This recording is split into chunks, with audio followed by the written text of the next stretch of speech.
Believe it or not, most of us already have one or more trusts without even realizing it.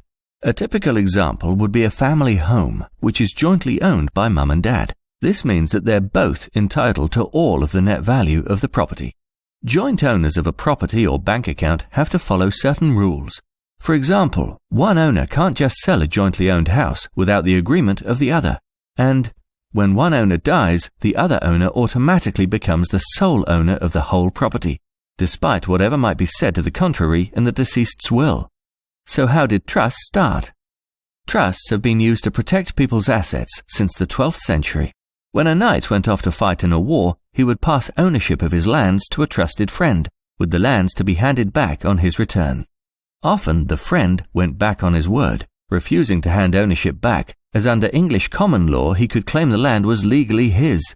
The law was changed to prevent this, and the trust was born. Nowadays, trusts are no longer just for landowners, the nobility, and the exceptionally wealthy, but used to protect people's assets from all walks of life. But how did this happen? Following the end of World War II, there was a massive housing shortage, which was met by the building of council houses. Many of us will remember our parents and grandparents happily living in one. The introduction of the right to buy scheme changed things for ordinary working families, who now had assets for the first time. Assets that they could pass on to their children, assets they wanted to protect.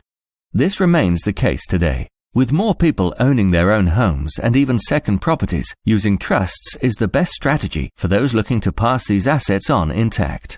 How exactly?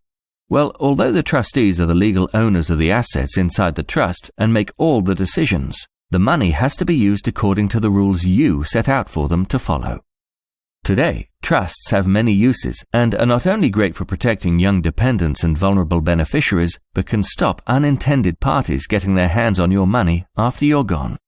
When assets are passed to beneficiaries, absolutely, they're at risk of attack from divorce or separation, bankruptcy and creditors, remarriage, care costs and taxation.